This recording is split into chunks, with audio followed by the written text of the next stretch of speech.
كفر فعليه كفره ومن عمل صالحا فلأنفسهم يمهدون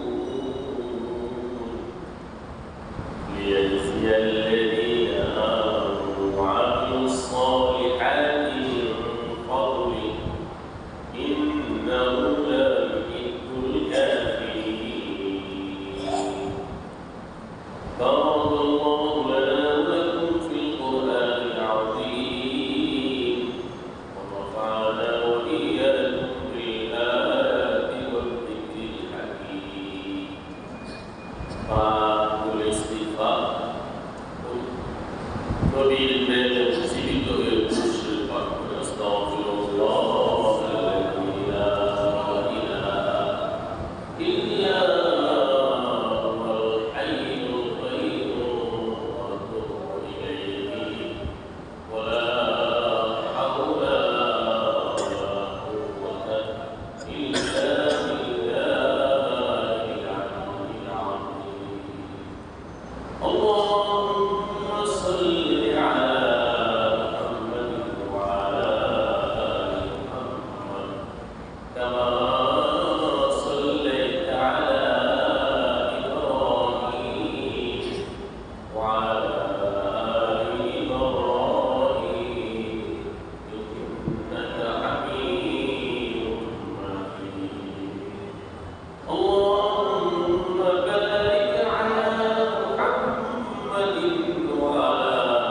آل محمد كما باركت على إبراهيم وعلى آل إبراهيم إنك حميد مجيد ديار يسرك ما كنت نضيك دار يسرك شراب يشكي بيك وبيك وجه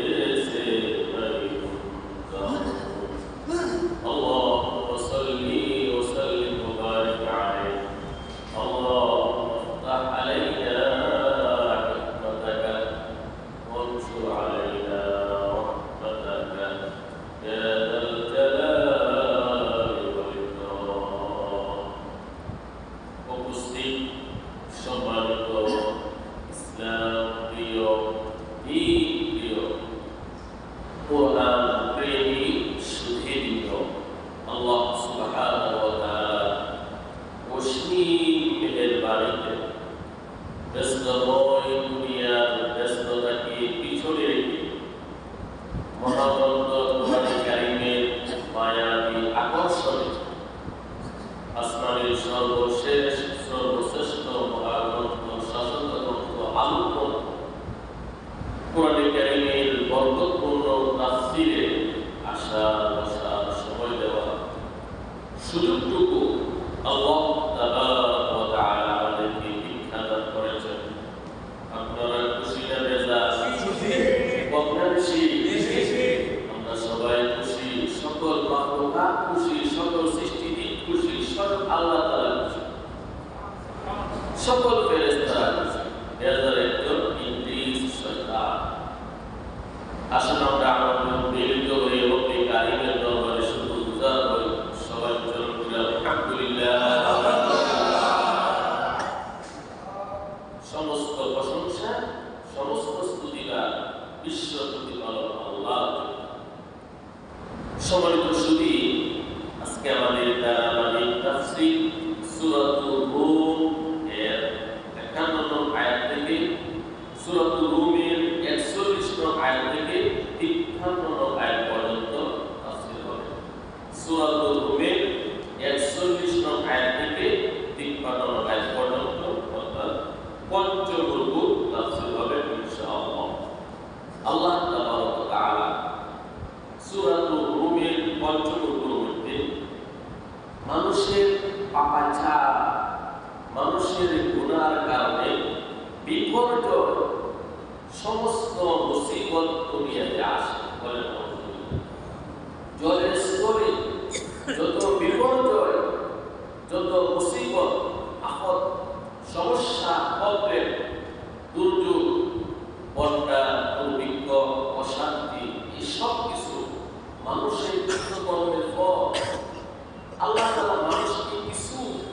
শাস্তিকে test করার জন্য যেন পাপাচার থেকে এগিয়ে আসে।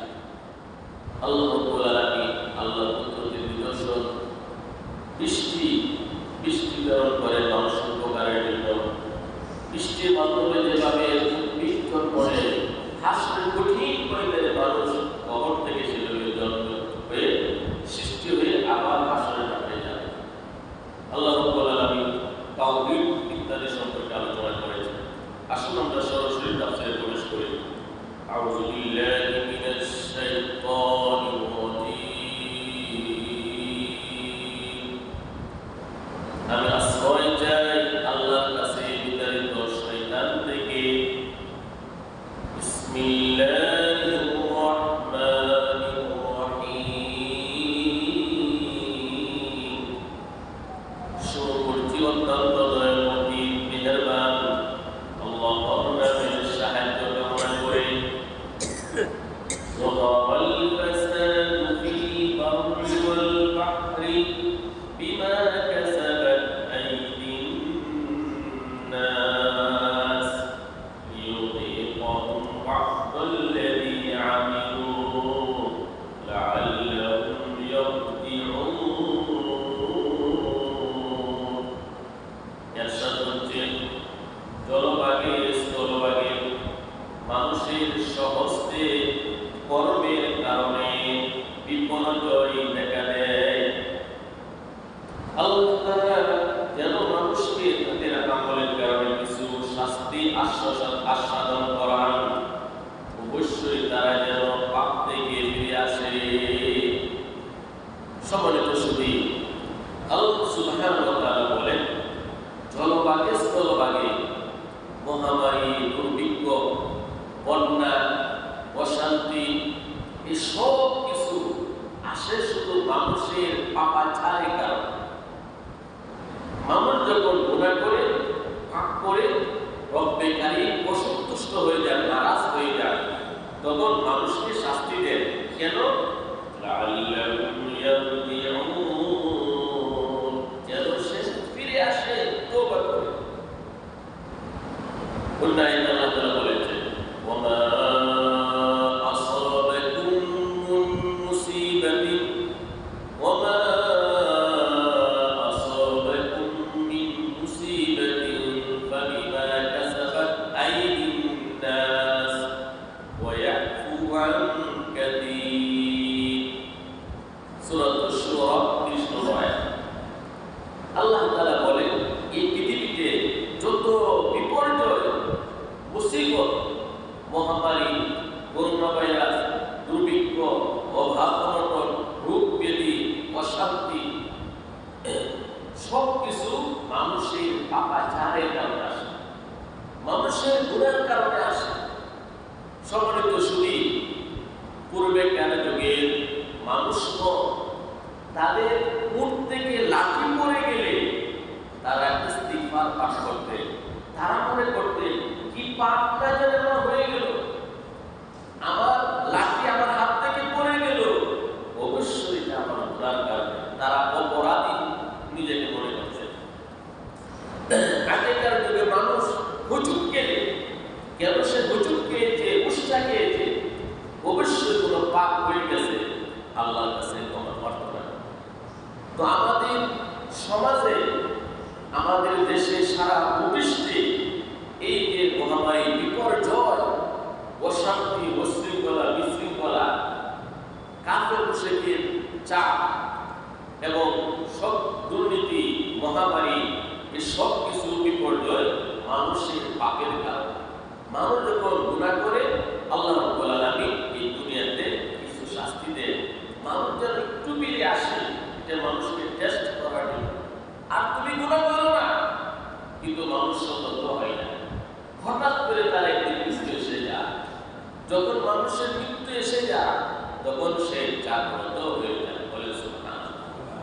আজকের পৃথিবীতে আমরা সবাই গাফলত, অমনোযোগী, এর ছাদরের মধ্যে বেষ্টিত এবং ঘুমন্ত। হাদিসের মধ্যে আসছে প্রত্যেকটা মানুষের জন্য যখন মারা যায় কেমন হয়ে যায়। কেমন দুই ধরনের, একটা হলো ছোট কেমন আর একটা বড় কেমন। একজন মানুষ মারা গেলে তার জন্য হয়ে গেল, আর মহাপ্রলয়, আকাশ জমিন পাহাড় পর্বত সব ধ্বংস হয়ে যাবে, সেটা হলো মহাপ্রলয়, বরফের মতো। তো মানুষ যখন মৃত্যুবরণ করে সব আমল বন্ধ হয়ে যায়। মানুষ জানে যে আমার মৃত্যু আসবে, কিন্তু কখন আসবে কেউ জানে না। আমরা যখন বসে আছি, আমাদের এই জামার একটা গ্যারেন্টি আছে, পোশাকের একটা গ্যারেন্টি আছে, কিন্তু আমাদের মৃত্যু কখন আসবে কোনো গ্যারেন্টি আছে? যে কোনো মুহূর্তে মানুষ মৃত্যুবরণ করতে পারে। এই জন্য মৃত্যুবরণ করাটা স্বাভাবিক, আর জীবিত থাকায় কোনো অস্বাভাবিক একটা ব্যাপার।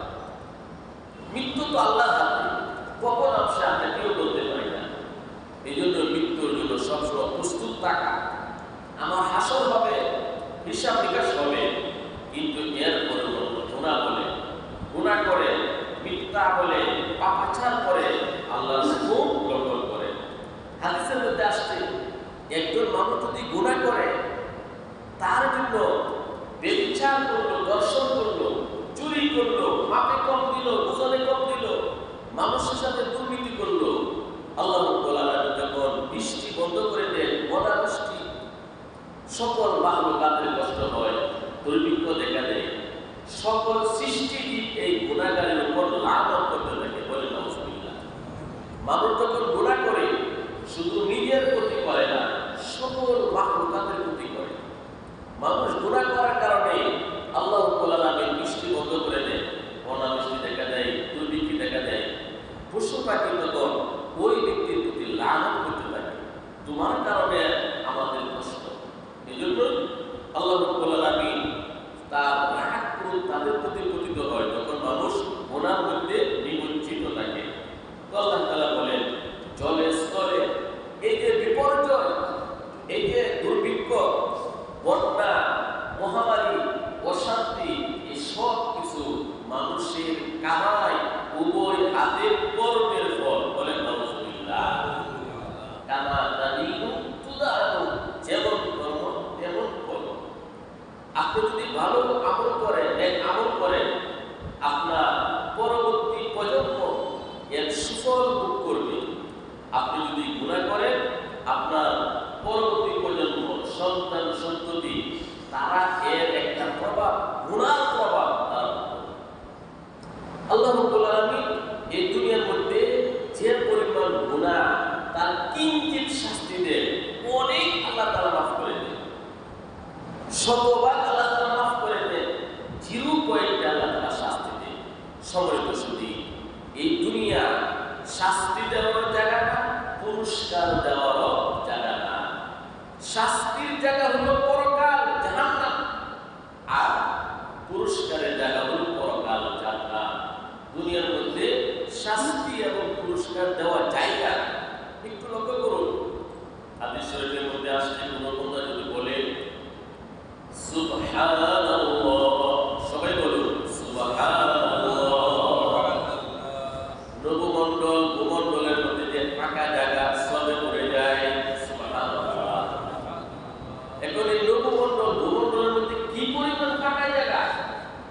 আজকের বিজ্ঞান বলে আলোর গতি হলো প্রতি সেকেন্ডে 1,86,000 মাইল। আলোর গতি সেকেন্ডে 1,86,000 মাইল না। এভাবে 1 মিনিট, 1 ঘন্টা, 1 দিন, 1 বছর, 1 লাখ ইয়ার, 1 আলোক বছর বলে, 1 বছর বলে বিজ্ঞানরা বলে।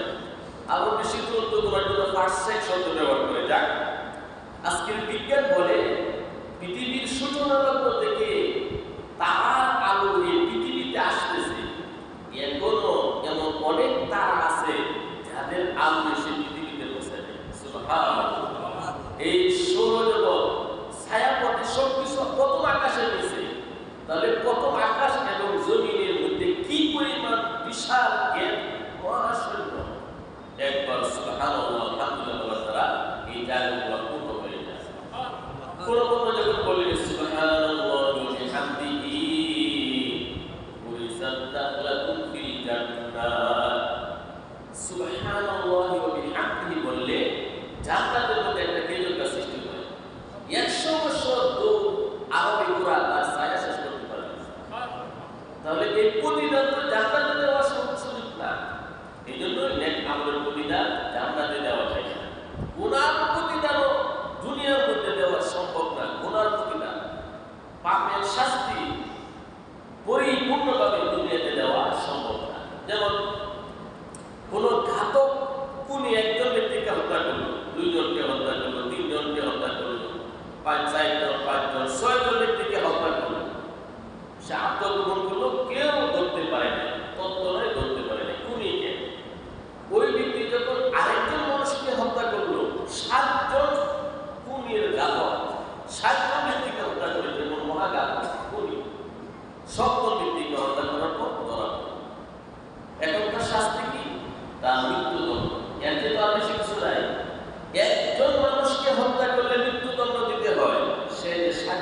নেক আমলের প্রতিদান দুনিয়াতে দেওয়া সম্ভব না, পাপের শাস্তি দুনিয়াতে দেওয়া সম্ভব না। পাপের কিছু সামান্য কিছু শাস্তি আল্লাহ তাআলা দুনিয়াতে দেন, মানুষ যেন পাপাচার থেকে ফিরে আসে। এই জন্যই আমাদের উচিত সবসময় পাপাচার থেকে দূরে থাকা, হয়ে গেলে সাথে সাথে তওবা করা। قل سيروا في الأرض فانظروا كيف كان عاقبة الذين من قبل كان أكثرهم مشركين। আল্লাহ বলেন, হে নবী আপনি বলুন, সিরু ফিল আরদ, তোমরা পৃথিবীতে ভ্রমণ করো, বিচরণ করো, ফানজুরু, তোমরা লক্ষ্য করো, কাইফা কানা আকিবাতুল লাযিনা মিন ক্বাবল, অতীতে যারা ছিল তাদের পরিণাম কি হয়েছে। কানা আকতারুহুম মুশরিকিন, তারা অধিকাংশ মুশরিক ছিল। এই পৃথিবীর ইতিহাসে সবচেয়ে জ্ঞানী, গুণী, বিচক্ষণ, বুদ্ধিমান জাতি ছিল আদ জাতি, কওমে আদ সম্প্রদায়, কওমে সামুদ সম্প্রদায়। তারা ছিল পৃথিবীর ইতিহাসে সবচেয়ে বিচক্ষণ, জ্ঞানী, গুণী, বিচক্ষণ, ধনে জনে স্বাবলম্বী ছিল।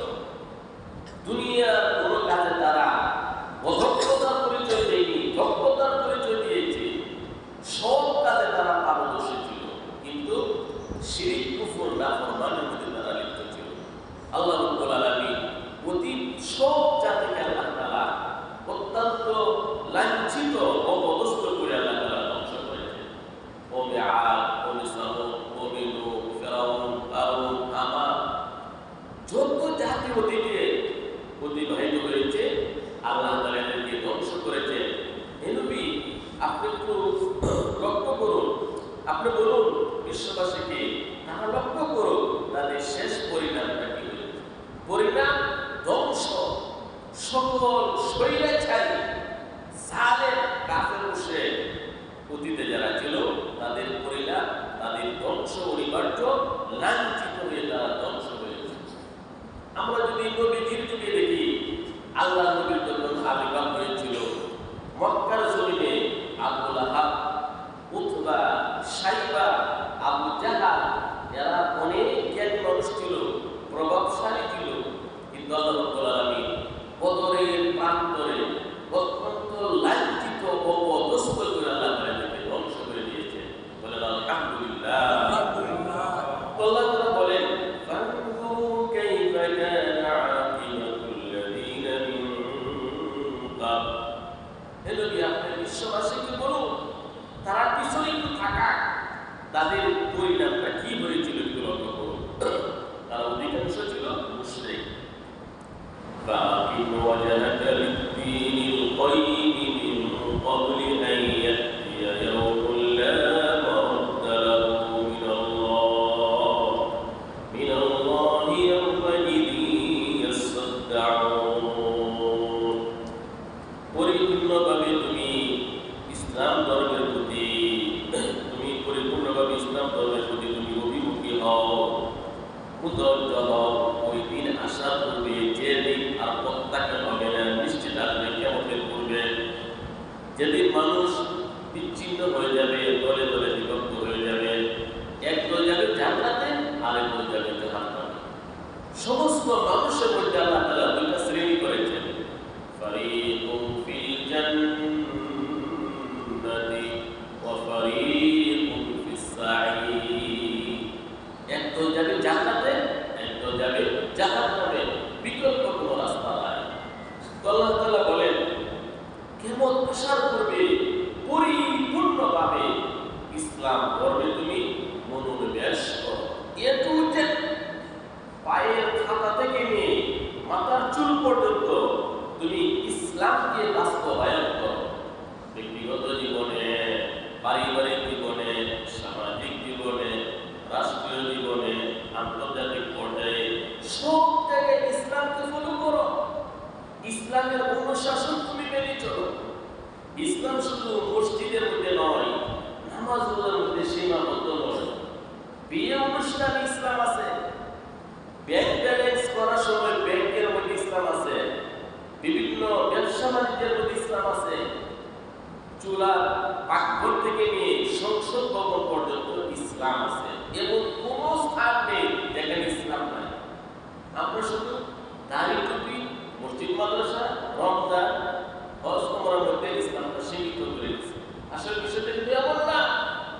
আপনি যখন নখ কাটবেন তখন ইসলামের বিধান আছে। আপনি কোন নখটা আগে কাটতে হবে ইসলামের বিধান আছে। আপনি যখন থুতু ফেলবেন এটা ইসলামের বিধান আছে। ডানে ফেলবেন না বামে ফেলবেন। আপনি যখন ওয়াটার পানি পান করবেন কিভাবে পান করবেন, দাঁড়িয়ে না বসে, কয় নিঃশ্বাস, এসব কিছু ইসলামের পরিপূর্ণভাবে আছে। আল্লাহ তাআলা বলেন যে কেমন আশার করবে পরিপূর্ণভাবে তোমরা ইসলামের দিকে, ইসলাম ধর্মের প্রতি তোমরা মনোনিবেশ করো। সম্মানিত সুধী, আসলে কিয়ামতের পূর্বে সূর্য যখন হাদিসের মধ্যে আসছে, আল্লাহ রাসূল বলেন তোমরা কি জানো সূর্য কোথায় অস্ত যায়? সাহাবায়ে কেরাম আমরা জানি না।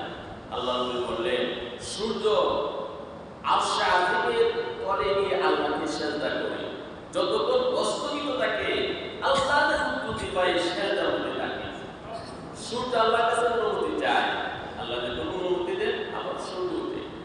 এমন একটা আসবে সূর্য পশ্চিম দিক থেকে উঠবে। এখন তো পূর্ব দিক থেকে সূর্য উঠে।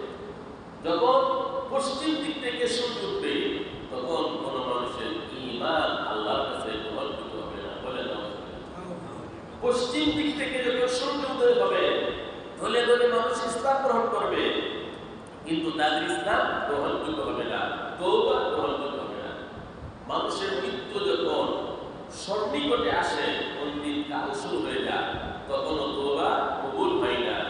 এই জন্যই মৃত্যুর পূর্বে কিয়ামত আসার আগেই তোমরা পরিপূর্ণভাবে ইসলাম ধর্মের প্রতি মনোনিবেশ করো, সহজ সরল ধর্মের প্রতি তোমরা ধাবিত হও। যেদিন মানুষ বিচ্ছিন্ন হয়ে যাবে, কেউ জান্নাতে যাবে, কেউ জাহান্নামে যাবে। মান কাফারা ফাআলাইহি কুফরু ওয়া মান আমিলা সালিহান ফালিআনফুসিহিম ইয়ামহাদুন। যে ব্যক্তি কুফরি করলো, কুফরির পাপ তার উপরে বর্তাবে, এবং যে ব্যক্তি নেক আমল করলো, নিজের জন্য করলো, সে পরকালে সুখ সজ্জা রচনা করলো। সুবহানাল্লাহ। নেক আমল করলে নিজের জন্য করলো, আর গুনার কাজ করলে নিজের ক্ষতির জন্য করলো। আল্লাহর কোনো লাভ নেই, লস নেই। এই জন্য যে ব্যক্তি কুফরি করবে, এই কুফরির পাপ তার উপর করবে, আর নেক আমল করলে পরকালে যেন সে সুখ সজ্জা রচনা করলো, চিরস্থায়ী সে জান্নাত পাবে। লিয়াজজিয়াল্লাযীনা আমানু ওয়া আমিলুস সালিহাতি মিন ক্বাবলি, যেন আল্লাহ তাআলা প্রতিদান দেন যারা ঈমান এনেছে, নেক আমল করেছে তার অনুগ্রহে। ইন্নাহু লা ইউহিব্বুল কাফিরিন, কাফির সম্প্রদায়কে আল্লাহ তাআলা ঘৃণা করেন। সম্মানিত সুধী, নেক আমলের মাধ্যমে নিজে নেক আমল করলে তার পরবর্তী প্রজন্ম তার বরকত পেতে থাকে। কোরআনের মধ্যে আসছে আপনি যদি নেক আমল করেন আপনার সন্তানাদি, নাতি-পুতি, ভবিষ্যৎ প্রজন্ম এর বরকত পাবে। কোরআনের মধ্যে আসছে মুসা আলাইহিস সালাম, খাজির আলাইহিস সালাম, খাজির আলাইহিস সালাম এক এলাকাতে গেলেন, একটি দেয়াল পড়ে যায় সোজা করে দিলেন। আল্লাহ বলেছেন তার পিতা ছিল কানা আবুহুমা সালিহা, দুই এতিম সন্তান ছিল, তাদের পিতা নেককার ছিল। তাফসীরে দেখে সপ্তম পুরুষ মানে দশম পুরুষ তারা নেককার ছিল। তো তাদের পূর্বপুরুষ নেককার হওয়ার কারণে সন্তানাদির এই কাজটা খাজির আলাইহিস সালাম করে দিয়েছে। আপনি যদি নেক আমল করেন আপনার 14 পুরুষ এর বরকত পাবে, আর আপনি যদি গুনাহ করেন আপনার পরবর্তী প্রজন্ম এর শাস্তি এর প্রভাব তাদের উপর থাকবে। তো আল্লাহ তাআলা বলেন নেক আমলের বিনিময়ে আল্লাহ তাআলা জান্নাত দিবে, আর জান্নাত হলো আল্লাহ তাআলা অনুগ্রহ।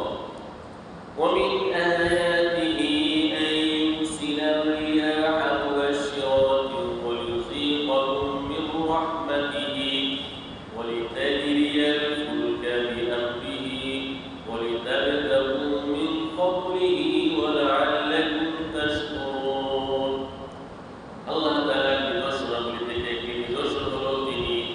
বায়ু প্রেরণ করেন সুসংবাদ হিসাবে, যেন তার রহমত আস্বাদন করাতে পারেন, এবং নৌযানগুলো যেন তার নির্দেশে সমুদ্রে নদীতে চলে, এবং তোমরা যেন আল্লাহর অনুগ্রহ তালাশ করতে পারো, ওয়ালাআল্লাকুম তাশকুরুন, যেন তোমরা আল্লাহর শুকরিয়া আদায় করতে পারো।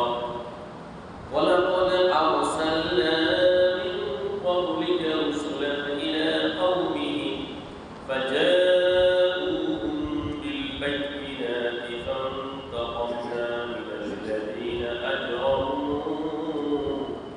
আল্লাহ বলেন, হে নবী, আপনার পূর্বে অনেক রাসূলগণকে আমি প্রেরণ করেছি, তাদের জাতির কাছে তারা সুস্পষ্ট নিদর্শনগুলি নিয়ে এসেছিল। ফান্তাকামনা মিনাল লাযীনা আজরামু, যারা নবী রাসূলকে মানে নাই, অপরাধী, তাদের আমি প্রতিশোধ নিয়েছিলাম। ওয়া কানা হাক্কান আলাইনা নাসরুল মুমিনিন।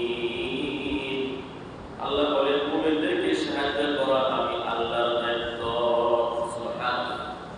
মুমিনদেরকে সাহায্য করা কার দায়িত্ব? আল্লাহর দায়িত্ব। এখন আমরা আজকে সারা বিশ্বে মুসলমানদের ইতিহাস শুধু পিটনাকায় লাঞ্ছিত বঞ্চিত অবস্থা। এর কারণ কি? অনেক কারণ। একটা কারণ হলো মুমিন এবং কাফেরের যদি যুদ্ধ হয়, মুমিন এবং কাফের, আল্লাহ তাআলা মুমিনদেরকে জয়দান করবেন।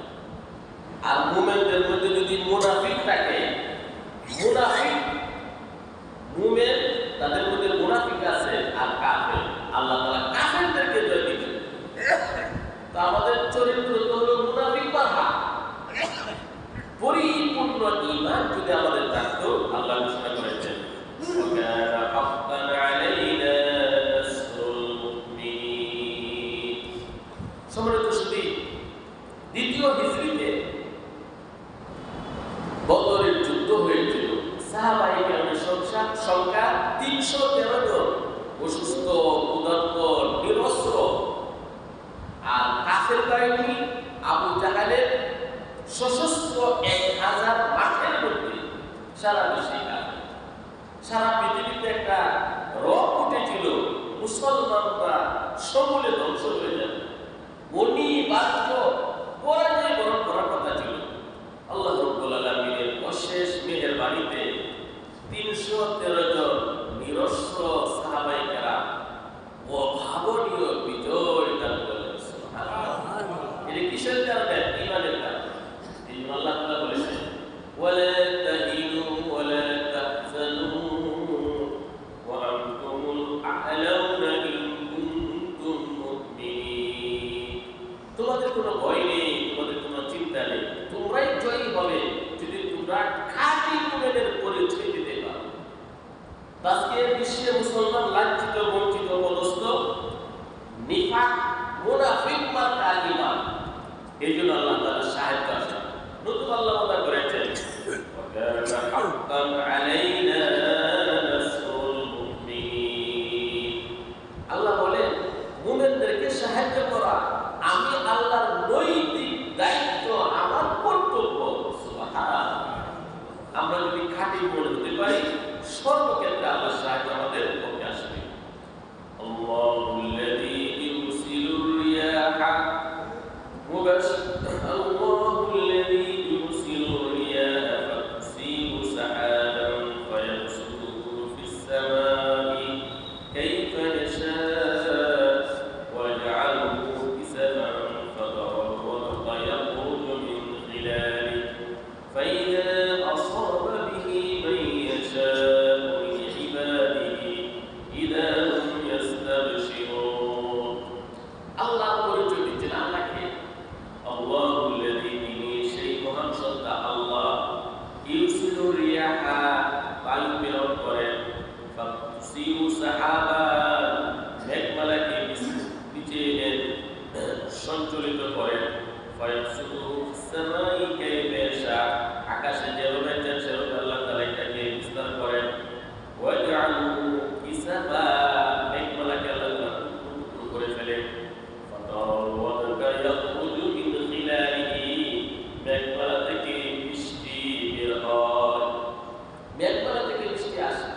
দেখেন আল্লাহ কি করলো, মুসলধারে বৃষ্টি হয়, হালকা বৃষ্টি হয়, বৃষ্টির ফোঁটা একটা আরেকটার সাথে লাগে না, লাগে নাকি?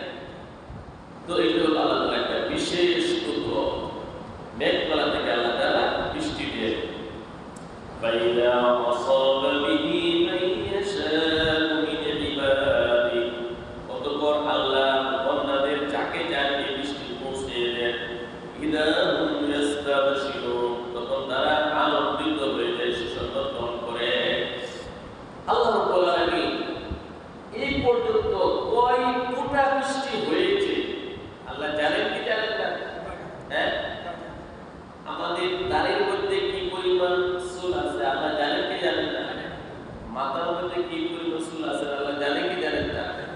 কি পরিমাণ গজাইতেছে আর কি পরিমাণ পড়ে গেছে। সারা পৃথিবীর বৃক্ষরাজের গাছের পাতা কি পরিমাণ পড়ে গেছে আর গাছে আছে আর পড়বে আল্লাহ জানেন কি জানেন না? সারা পৃথিবীতে কি পরিমাণ জল আছে, পানি আছে আল্লাহ জানেন কি জানেন না? এই বিশাল পাহাড়গুলো ওজন কি পরিমাণ আল্লাহ জানেন কি জানেন না? সব আল্লাহ তাআলা জানেন। তিনি হলেন আলিম, মহান। তো আল্লাহর নিয়ন্ত্রণে এই বৃষ্টি চলে। যে বান্দাকে চান, যে এলাকাতে চান, যে পরিমাণ চান সেই পরিমাণ দেন, সামান্যতম এর ফের হয় না। মুসলিম শরীফের মধ্যে একটি হাদিস এসেছে, এক ব্যক্তি মেঘমালার মধ্যে সাজের মধ্যে শুনতে পেল। মুসলিম শরীফের বিশুদ্ধ হাদিস। এক ব্যক্তি অন্ধকার সাজ বাতাসে হয়ে উঠেছে, সাজের মধ্যে একটা আওয়াজ, অমুক ব্যক্তির বাগানের মধ্যে পানি দাও, অমুক ব্যক্তির বাগানের মধ্যে পানি দাও। সাজ চলে যেতে যেতে যেতে যেতে এক জায়গায় গিয়ে বৃষ্টি নামলো, ডেকের মধ্যে বৃষ্টি পড়লো। ওই জায়গার মধ্যে একজন ব্যক্তি তার বাগানের মধ্যে বৃষ্টি সেচন করতেছে, বৃষ্টির পানি দিতেছে, বলে সুবহানাল্লাহ। ওই ব্যক্তি বললো তোমার নাম, তার একটা নাম বললো। মেঘমালার মধ্যে যে নামটা শুনেছিল সেই নামটাই বললো, তুমি কি আমল করো?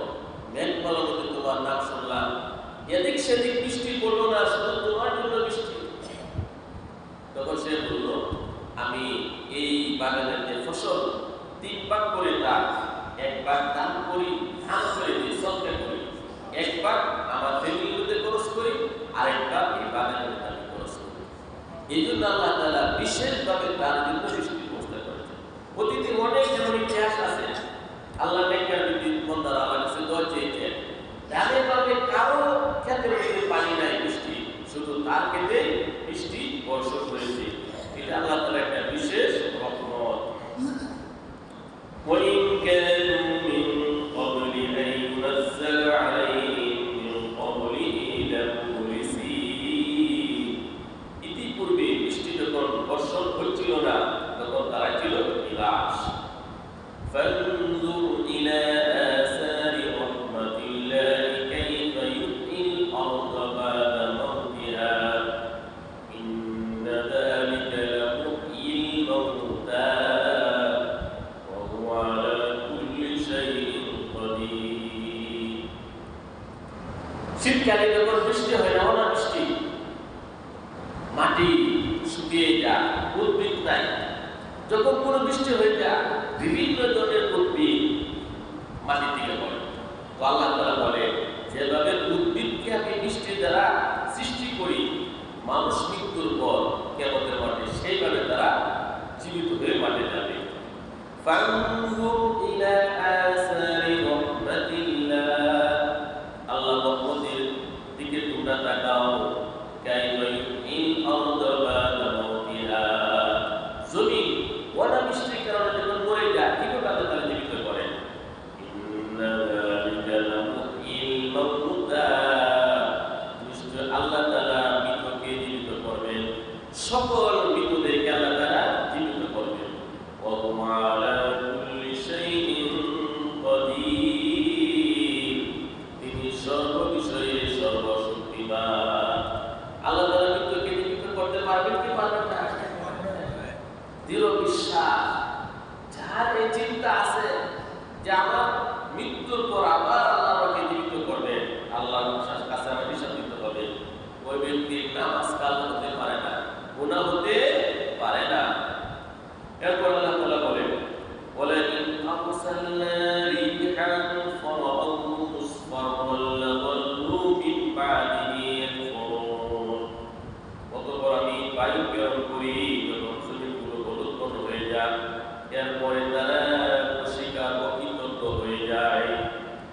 فإنك لا تسمع الموتى ولا تسمع الصم الدعاء إذا ولوا مدبرين সম্মানিত সুধী, যাদের মধ্যে ঈমান নাই, ইসলাম নাই, দ্বীন নাই, কোরআন নাই, এদেরকে আল্লাহ তাআলা মৃত বলেছেন, বধির বলেছেন। فإنك لا تسمع الموتى, এই নবী আপনি মৃতদেরকে শোনাতে পারবেন না, ولا تسمع الصم الدعاء, যারা বধির তাদেরকে আহ্বান শোনাতে পারবেন না, إذا ولوا مدبرين, যখন তারা পৃষ্ঠপথ প্রদর্শন করে। وما أنت بهادي العمي عن ضلالتهم, যারা বন্ধ তাদেরকে আপনি রাস্তা দেখাতে পারবেন না পথভ্রষ্টতা থেকে। ইন তুসমিউ ইল্লা মান ইউমিনু বিআয়াতিনা ফাহুম মুসলিমুন, যারা আমার এই আয়াতগুলোকে বিশ্বাস করে একমাত্র তাদেরকে শোনাতে পারবে এবং তারা হলো মুসলমান, আত্মসমর্পণকারী। কোরআনে কারীমের আযমত মহাব্বত আল্লাহ তাআলা বলেছেন, হাদিস শরীফে নবী বলেন, যার মধ্যে ঈমান নাই, ইসলাম নাই, দ্বীন নাই, জিকির নাই, তারা যেন মৃত। মাসালুল লাযী ইয়াযকুরু রাব্বাহু ওয়া মাসালুল লাযী লা ইয়াযকুরু মাসালুল হাইয়্যি ওয়াল মাইয়্যিত, যারা আল্লাহ জিকির করলো আর যারা আল্লাহ তাআলা জিকির করলো না, দৃষ্টান্ত জীবিত মৃত। এই জিকিরের দ্বারা শুধু আল্লাহ আল্লাহ জিকির না, জিকির অর্থ হলো নামাজ, জিকির অর্থ হলো শরীয়তের বিধিবিধান মেনে চলা। একজন ব্যক্তি পরিপূর্ণভাবে শরীয়তের উপর চলল, সে সবচেয়ে বড় জিকিরকারী। শুধু হাতে তসবিহ থাকলেও জিকির বলে, এটাকে জিকির বলা হয় না। জিকির ব্যাপক অর্থে আল্লাহর বিধান যে মানলো সে জিকির করলো, আর আল্লাহর বিধান যে মানলো না সে আল্লাহকে ভুলে গেল। তো যার মধ্যে জিকির নাই সে যেন মৃত, যার মধ্যে কোরআন নাই সে যেন মৃত। কোরআনহীন মানব জীবনকে মৃত আল্লাহ তাআলা ঘোষণা করেছেন। এই কোরআনকে আল্লাহ তাআলা রূহ বলেন, রূহ। ওয়াকাযালিকা আওহাইনা ইলাইকা রূহান মিন আমরিনা, আল্লাহ বলেন এমনিভাবে এই রূহ কোরআনকে আমি প্রেরণ করেছি। যার মধ্যে কোরআন আছে জীবিত, কোরআন নেই মৃত। এই কোরআন হলো আল্লাহ তাআলা বাণী, আল্লাহ তাআলা। বিশুদ্ধভাবে এই কোরআন তেলাওয়াত করা ফরজ আইন।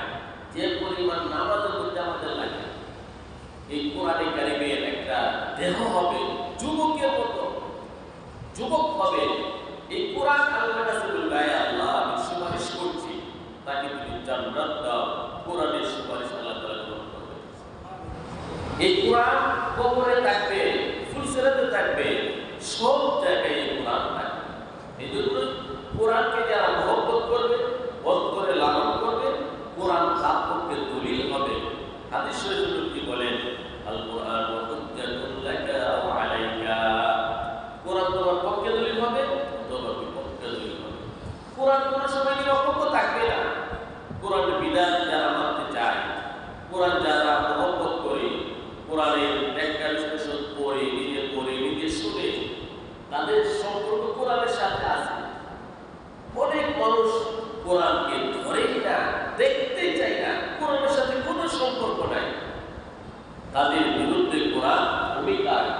এমনকি রাহমাতুল আলামিন আল্লাহর নবী আল্লাহর কাছে অভিযোগ করবেন, আয় আল্লাহ তারা আমার এই কোরআনকে ছেড়ে দিয়েছে।